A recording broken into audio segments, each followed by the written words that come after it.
What's going on, everybody? It's your boy Micah, back at it again with another video. And today we're going to talk about Undeath and how to create relics of Undeath and their use of sorcery and how to go about maintaining, amongst other topics. Now, to start this off, we have to understand that every ritual action you take, every incantation you say, every gesture or sign you make has an energetic imprint of its own that can be traced, stored, and transmuted. And the purpose of a necromantic relic concerning matters of undeath is to store all that ritual energy plus your soul inside of it. That way, transfiguration of the soul comes about to whatever you desire yourself to be, as well as transfiguration of the physical flesh eventually, thus producing things like immortality, anti-aging, and physical manifestation of undeath, along with, of course, providing magical benefits to it.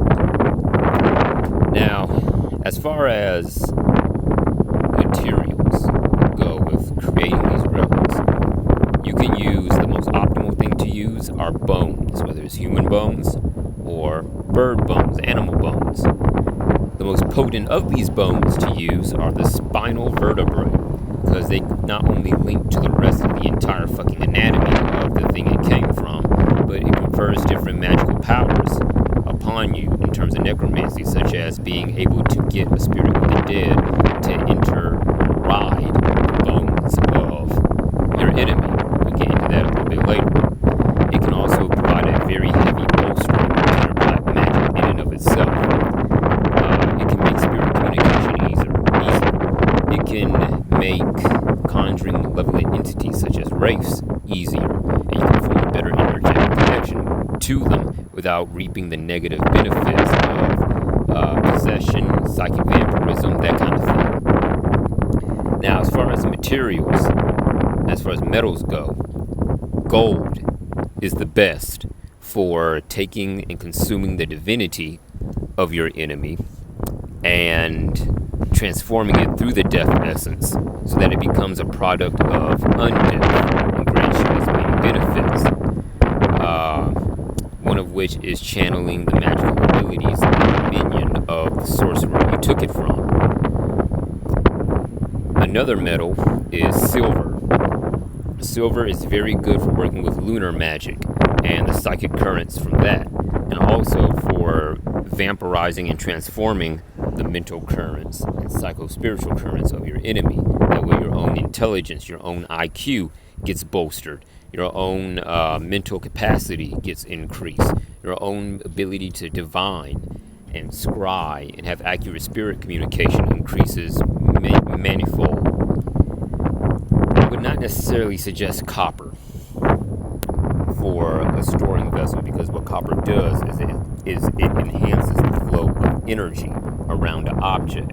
So instead of using that as a direct vessel, you can wrap it around your relic to enhance the undeath energy flow, and thus enhance the transformation and the benefits you'll receive. Now, in regards to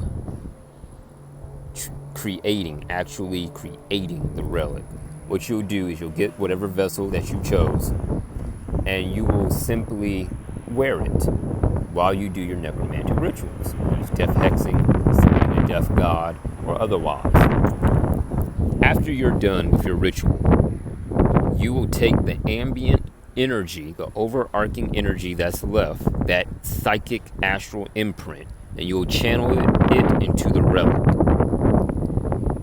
Do this enough times, and you will have an item of immense power, especially if you use the same relic for years. You'll have all those years of ritual energy and power in it, which then leads to a potent transformation.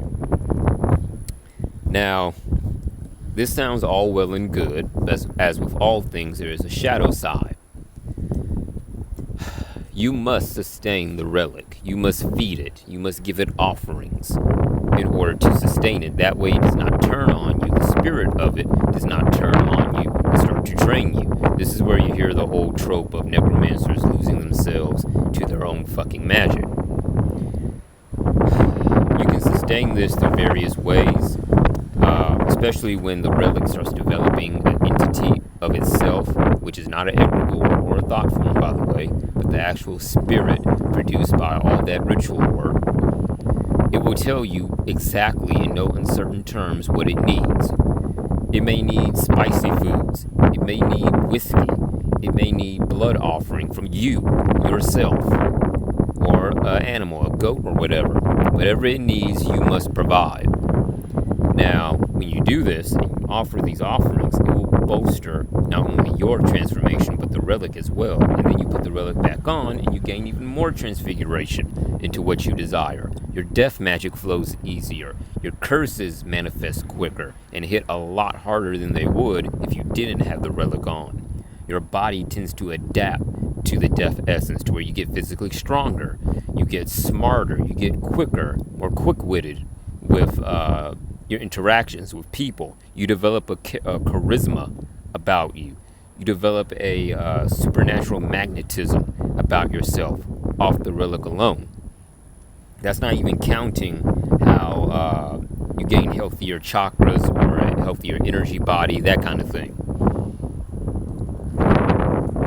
When it comes to working with these relics, one thing most people forget is that there are rules to everything. And you need to know the rules of the game before you go about breaking or altering the rules.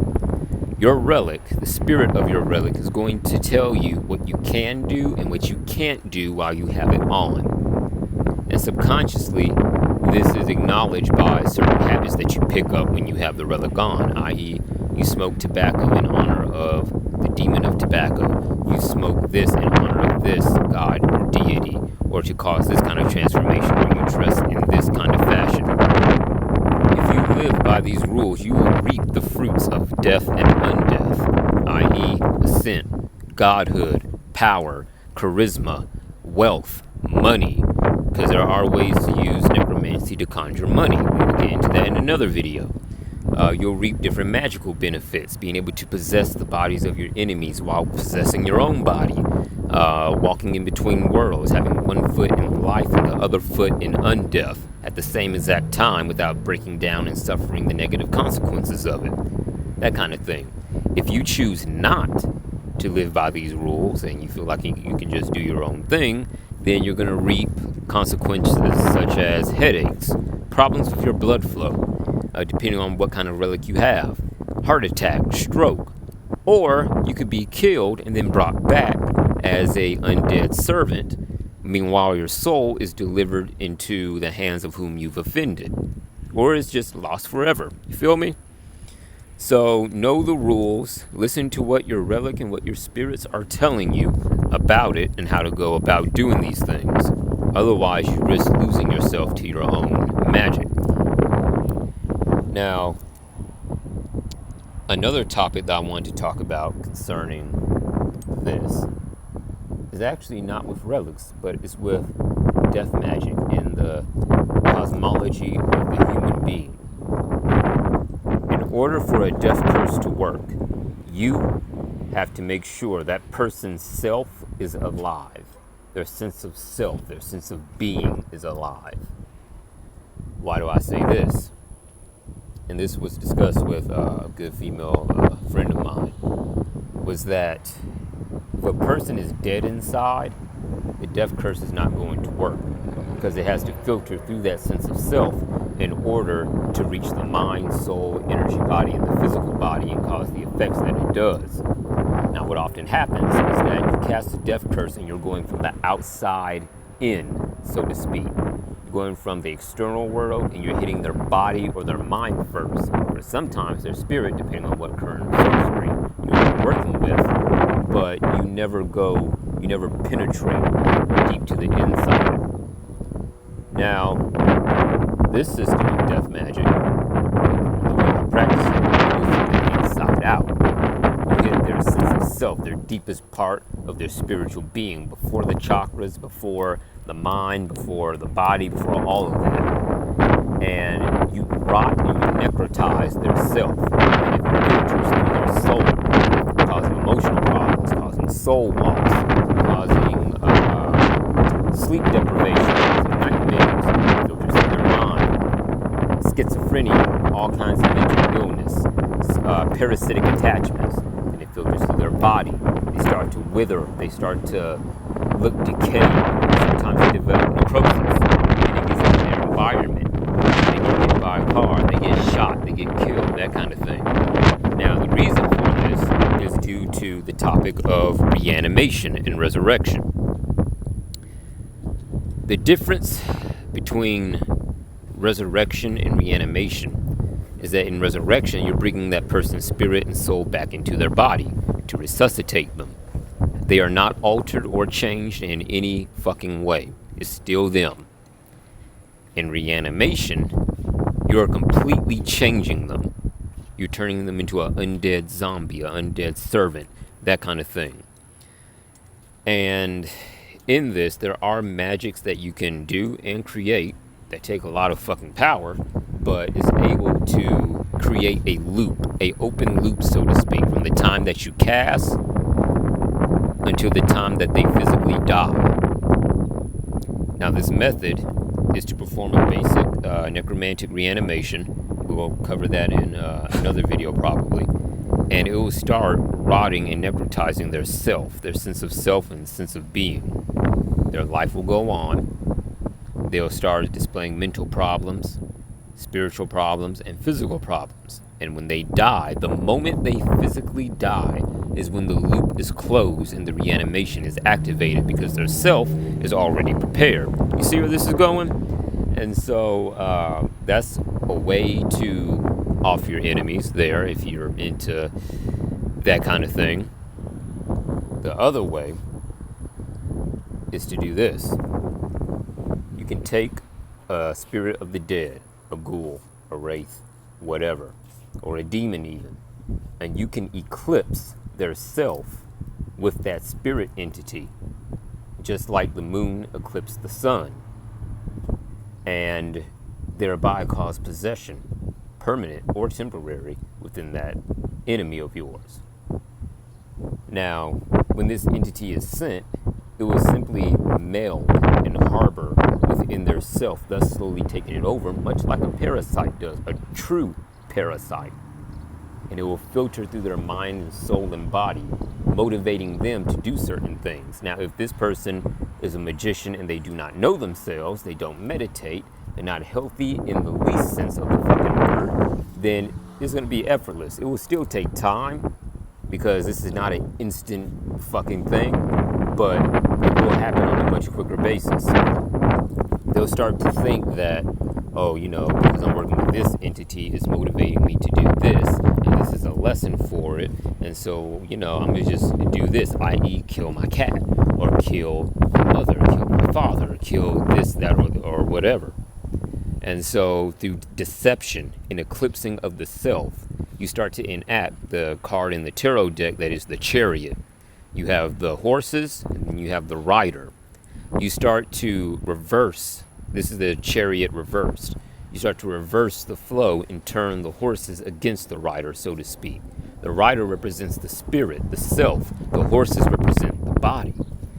And you start to turn the body against the spirit, which then the body takes it upon itself, because it does have a will of its own, to oust its host and allow the new host to adapt and enter in, thus leading to complete perfected possession, which leads to the downfall of that enemy.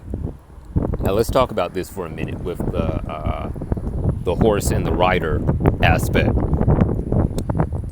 It's just like with the physical body, with AIDS, acquired immune deficiency syndrome. The immune system turns against the body and starts attacking it. Actually, I take that back.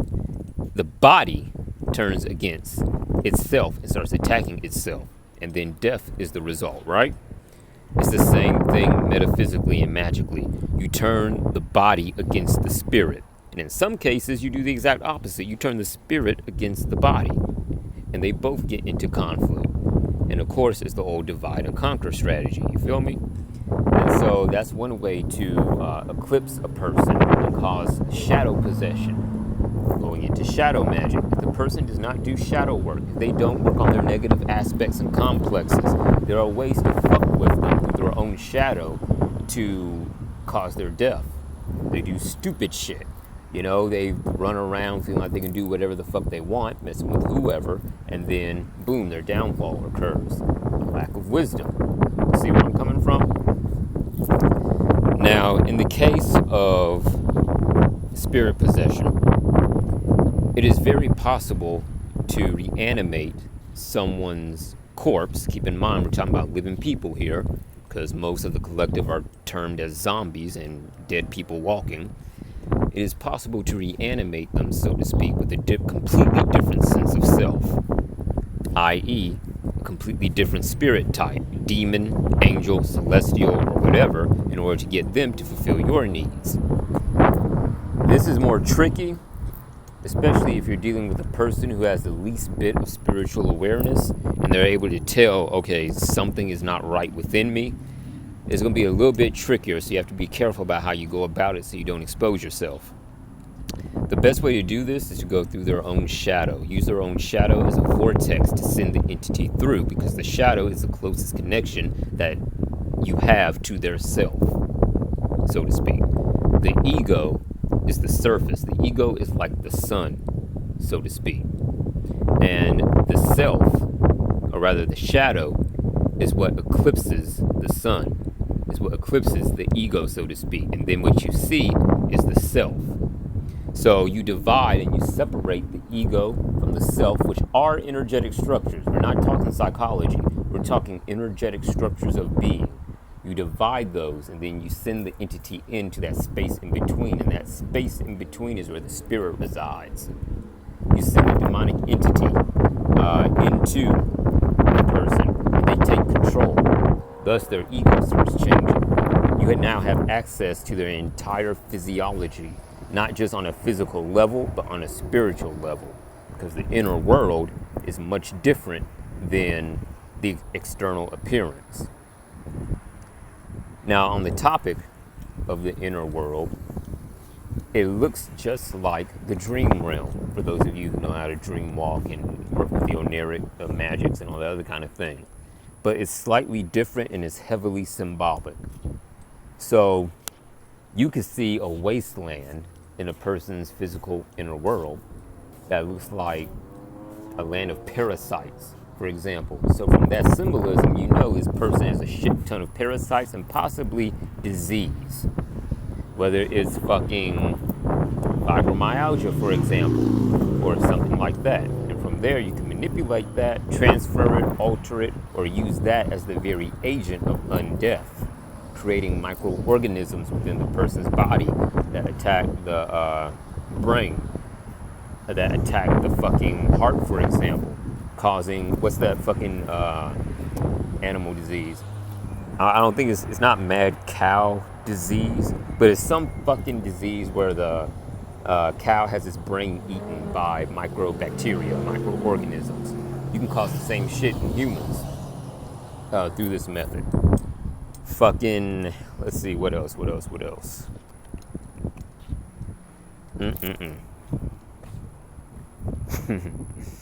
So, okay.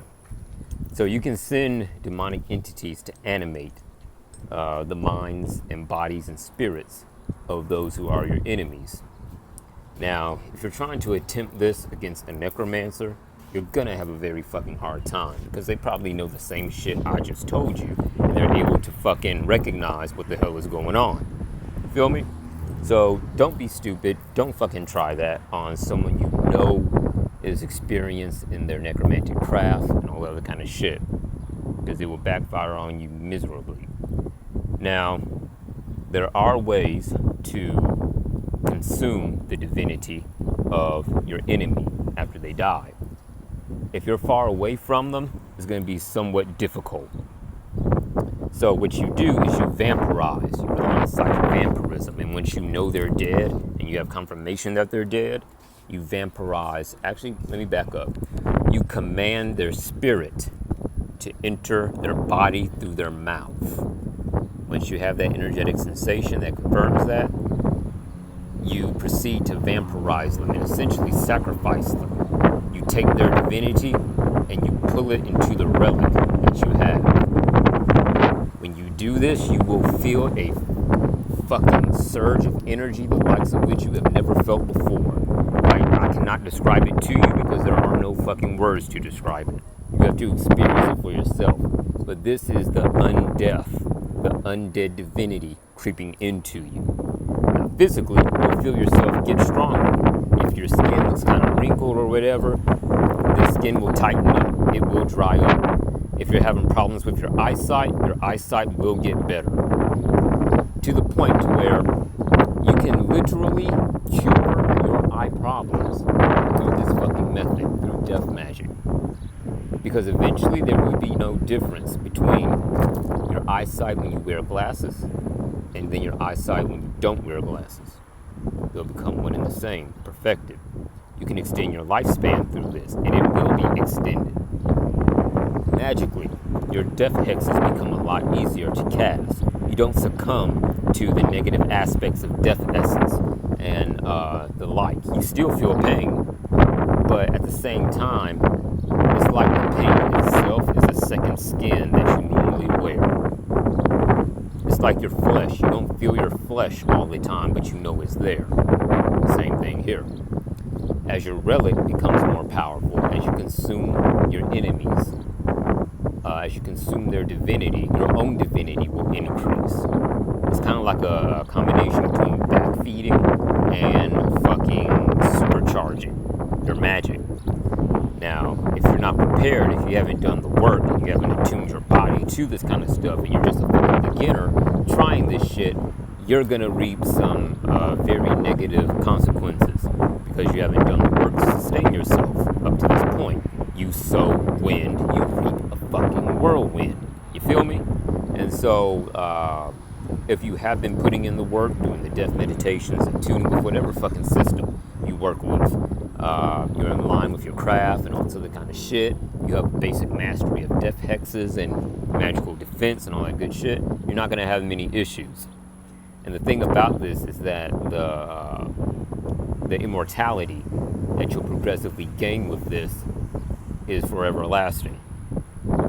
So you could get up to your fucking 70s and still feel like you're in your fucking 20s if you keep going with this and if you keep doing this shit correctly. You attain great magical power. You attain great supernatural charisma working with this. And so that's all from the ritual of consuming your enemy's souls.